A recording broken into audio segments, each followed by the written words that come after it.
on va mettre dedans une petite couche. Idéalement, c'est d'avoir quelque chose de bien large. Pourquoi? Parce que c'est quand on met l'œuf, on voit encore la sauce autour encore, parce que sinon ça ferme, ça fait pas vraiment très joli. Donc là, évidemment, ça va dire quoi d'avoir quelque chose d'un peu plus grand, comme ça fonctionnera déjà très bien. Donc là, on prendra la sauce chaude, on mettra au fond, on ouvrira un œuf, simplement, on peut en mettre deux si c'est vraiment des gourmands, on va dire, et simplement sel, poivre, et quelques lardons de matin de canard. Donc là, on a enlevé le gras, on les a coupés en petits dés, et on met un petit peu de lardon du coup, ça aura un petit peu ce côté fumé, et qui donnera un petit peu de mâche aussi. Au four, entre 5 et 6 minutes à peu près, je pense, 160 degrés à peu près. Et on envoie. À côté de ça, on a pris du pain de campagne, on a mis du comté râpé dessus, vous avez une belle couche, on est généreux, et ça on le met au four, ça fera des petites touillettes pour manger avec. Donc ça c'est un plat vraiment équipé, un petit peu qui est de saison avec le foie, ça fonctionne vraiment très bien. Vous voyez, la sauce on peut la préparer 1 ou 2 jours à l'avance, vous la mettez au frigo, vous la faites réchauffer au dernier moment, donc c'est pas un problème. Donc ça c'est quelque chose que vous pouvez faire à l'avance. Et justement il y a une dame qui me disait, si vous avez un bourguignon à la maison, et que vous restez une sauce, bah, vous prenez ça, ça fonctionne très bien aussi. Hein. Parce que c'est une sauce qui, du coup, c'est vraiment très bien. En fait, c'est dans le même principe. En fait, hein, voilà. Donc ça, c'est très bien. À côté de ça, on a le plat de gambas. Donc pour les gambas, simplement, on a pris les carottes. En l'occurrence, normalement, il y avait 3 sortes, on a que 2. Les oranges, les jaunes et les violettes. Les violettes, d'une certaine manière, c'est bien parce que j'aurais dû les cuire dans une deuxième casserole. Pourquoi? Parce que déjà, elles étaient têtues. Donc si je l'avais mis avec dans la même casserole, tout aurait pris la même couleur, mais pas loin en tout cas. Aussi, parce que moi j'ai fait une choucroute rouge comme ça. D'accord. Bah, j'avais mis les carottes. Donc là, simplement, les carottes, épluchées, lavées, coupées en biseaux, d'accord? Dans une grande casserole, idéalement, c'est quelque chose de large. De l'eau à niveau, d'accord? Du beurre, du sel, du poivre et du sucre. Le sucre, pas beaucoup, vous avez vu le grammage hein, par rapport sur la recette. Ça caramélise, ça apporte un peu de goût, le sucre est également un exhausteur de goût. Et du coup, ça fera un petit peu, ça apporte un côté sucré qui est assez sympa avec la carotte. Et le côté salé des gambas, ça fait un ensemble assez sympathique. Et du coup, on perçoit des saveurs différentes. Donc ça, simplement, comme je vous l'ai dit, vous mettez dans le coin du feu. On peut l'oublier que ça cuise en une demi-heure, grosso modo, c'est cuit. Mais que ça cuise 1 heure, 1 heure et demie, la carotte ne tombe pas en morceaux, c'est pas un problème. C'est comme un pot-au-feu, on peut le faire cuire, ça ne pose pas de soucis. Ouais, papier sulfuré, c'est bien, c'est un couvercle, on peut le faire aussi. Papier sulfuré, ce qui est bien, c'est que vous voyez, ça échappe, la chaleur s'échappe, mais pas la vapeur, du coup ça reste toujours stable. Et on a une cuisson vraiment bien. Voilà, les gambas, vous avez vu, c'est les gambas crues. C'est ce qu'on appelle gambas, c'est toujours une crevette crue. Ça se décortique de la même manière qu'une crevette crue. Pour ceux qui l'ont fait, c'est facile. Donc ça, on les décortique. Sur la dorsale, à l'aide d'un petit couteau, on met une petite entaille, on les charpe. Charper, ça veut dire simplement enlever le boyau, d'accord?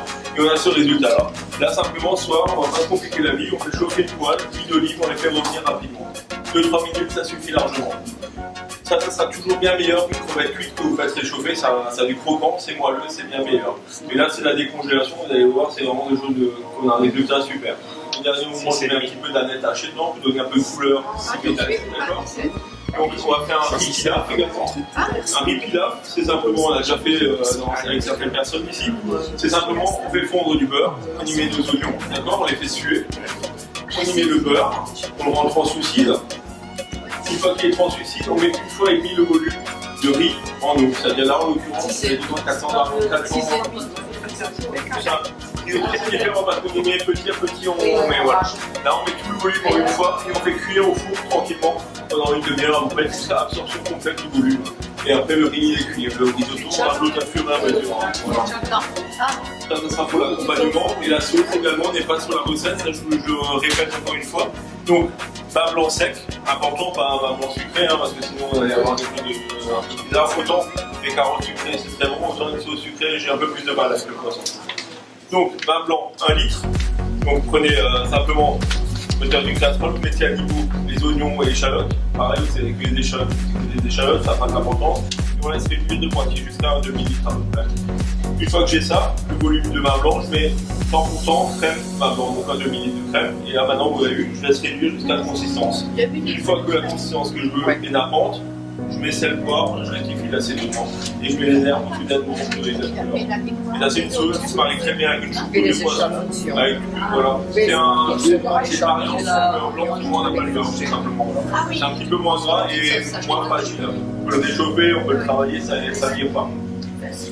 Si maintenant on ne peut pas laisser réduire parce qu'on pense qu'il n'y aura pas assez de sauce, vous prenez un roux simplement et vous liez et vous y êtes, voilà.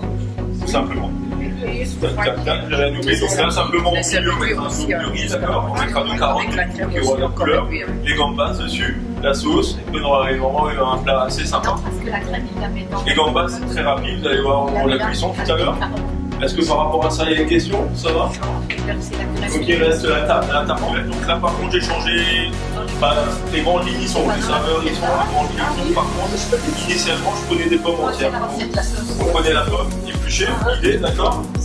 Le problème qu'il y a, c'est que ça fonctionne de la même manière, mais ça met un temps fou à cuire. Il faut compter entre 2 heures et 2 heures et quart de cuisson, les retournements, tous les quarts d'heure au soir, donc ça cuit des deux côtés, que le caramel a mis bien partout. Donc ça je l'ai fait au premier coup, on n'a pas fait ça, il n'y a pas d'heure, du coup j'ai dit on va faire ça aussi. Donc là, en l'occurrence, j'ai fait de la manière suivante. On a pris les pommes, on les a épluchées, on a coupé en petits articles. Ça, on l'a citronné légèrement, après ça évite que ça noircisse. Effectivement, ça apporte également un peu d'acidité qui n'est pas mauvais non plus. À côté de ça, j'ai fait un caramel, donc simplement du poil anti-adhésif, le sucre, et je laisse devenir caramel. Je crois qu'il n'y avait que Denis qui était là quand je l'ai fait. Donc là, simplement, on prend le temps, on passe dans une cuillère, rien du tout, on laisse devenir caramel et on bouge simplement avec le manche pour que ça fonctionne. Une fois qu'on a la couleur qu'on veut, un beau blond, simplement j'ai pris du beurre. Là, en l'occurrence, j'ai mis 500, si vous voulez marquer la recette, j'ai mis 500 g de sucre, j'ai mis 125 g de beurre déglacé, donc j'ai pris en feu, j'ai mis le beurre, j'ai bougé simplement comme ceci, et j'ai mis 500 g, un demi-litre de crème. Et on laisse reprendre sans remettre sur le feu simplement. On laisse devenir le caramel que je vais montrer tout à l'heure, que j'ai mélangé aux pommes, donc on a un caramel coulant. Et donc ça, on peut le laisser pareil. Donc, une fois il est là, vous pouvez le mettre idéalement en température ambiante, parce que vous mettez au frigo, ça va quand même tenir encore. Voilà. Mais idéalement en température ambiante, il tient une journée facilement hors frigo, on va dire. Donc ça, quand une fois j'ai ce caramel là, simplement, vous avez vu les pommes, j'ai mis dans une grande casserole avec le caramel. Donc je l'ai fait cuire. Donc à un moment donné, la pomme va rejeter sa première eau, tout simplement. Donc vous avez vu, donc forcément le caramel va prendre la saveur de la pomme également un peu plus. Donc, et il va devenir plus liquide. Donc une fois qu'on a la pomme, je dis bien moelleuse mais croquante, on retire, on égoutte comme je l'ai fait là. Et on met le jus à refroidir. Donc là il va nous figer. Donc là on aura un coulis après. Donc à côté de ça, on a fait un sablé également. Donc là simplement, sablé c'est du beurre. Pommade, de la farine, j'ai mis du sucre, la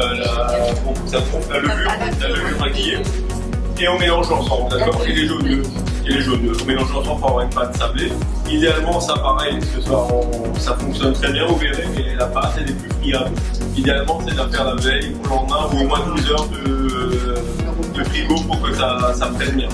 Mais bon, vous verrez, ça fonctionne très bien. Donc une fois qu'on a ça simplement en l'étal, à l'emporte-pièce, j'ai fait des jolis ronds là-bas, c'est ça.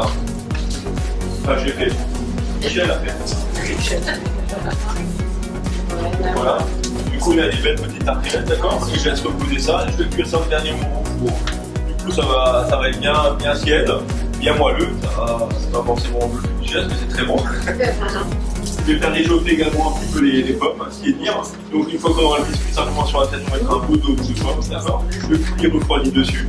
Et à côté, on va mettre un petit boule de glace caramel. Donc on sera un petit peu dans l'esprit tatin, en composition avec le caramel, la pomme, le biscuit. Voilà. On a quelque chose de assez sympa.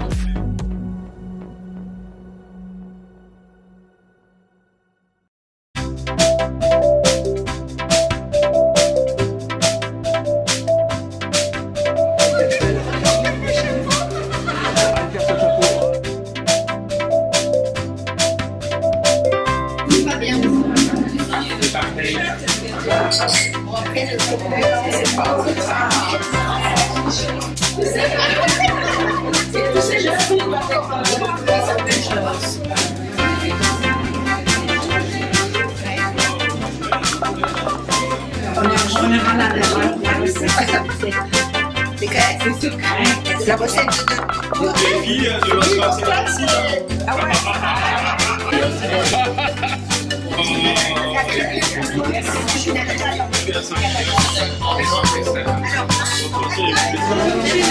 Gin.